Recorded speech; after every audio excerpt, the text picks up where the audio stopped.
Fungsi kata ganti benda atau pronon. Fungsi pronon dapat berfungsi sebagai dua kelas kata. Sebenarnya ada 3 teman-teman ya. Sebagai pronon, sebagai adjektif, sebagai adverb. Nah ini sebenarnya ada 3. Sebagai pronon, seperti halnya yang sudah dijelaskan di materi sebelumnya, kebanyakan dari materi yang sudah ada di atas berfungsi sebagai pronon. Kata ganti yang berposisi di subjek, objek, maupun komplement. He meets John. Dia menemui John.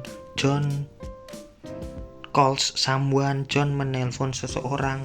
Nah, itu semuanya yang ditandai dengan warna merah itu masih berfungsi sebagai pronon. Pronon sebagai adjektif.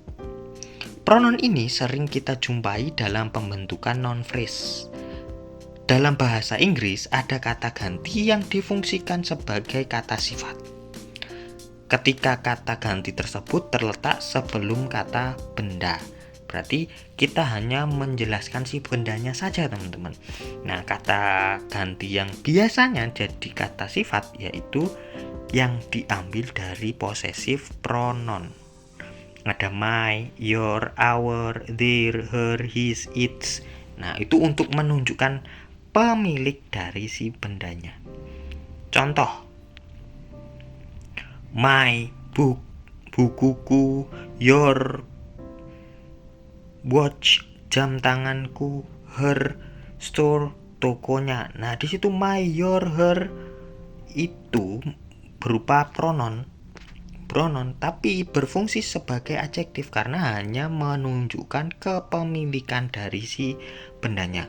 Bukuku, oh berarti kunya itu hanya menunjukkan pemilik dari benda siapa, saya yang punya.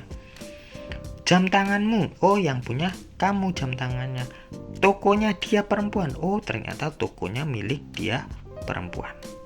Nah intinya rangkaian kata my book, your watch, her store itu hanya di bendanya. Jadi mereka pronon tersebut hanya sebagai penjelas saja.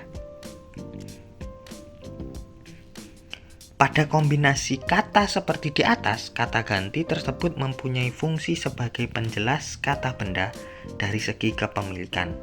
Jika kita simpulkan seperti berikut ini. My, your, her berfungsi sebagai kata sifat yang mendeskripsikan kata benda.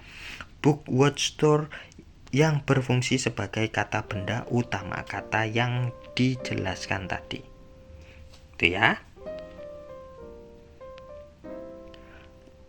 Pronon sebagai adverb.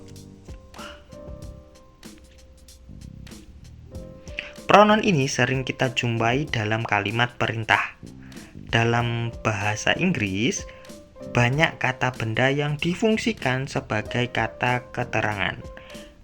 Ketika kalimat perintah membutuhkan pelaku aktivitas atau kalimat membutuhkan penjelas lain, maka kata benda atau kata ganti benda bisa dijadikan keterangan tersebut. Sebenarnya selain noun bisa pronon juga ya. Contoh pronon as adverb, you. Nah, prononnya you nih kita contohkan. Nah, rangkaian katanya ada you study hard atau kita ganti posisinya si you ditaruh belakang. Study hard you. Maknanya kamu belajarlah dengan giat. Belajarlah dengan giat kamu. Nah, itu kan hanya menekankan. Kalau kita hanya menunjukkan atau kita hanya ngomong belajarlah dengan giat, tidak tertuju kepada siapa si perintah tersebut. Tapi kalau kita tambahkan noun atau pronon, nah berhubung kita bahas pronon di sini ya bisa dicantumkan berarti pronon tersebut yang kita suruh atau kita larang, nanti bisa juga. Thanks for watching.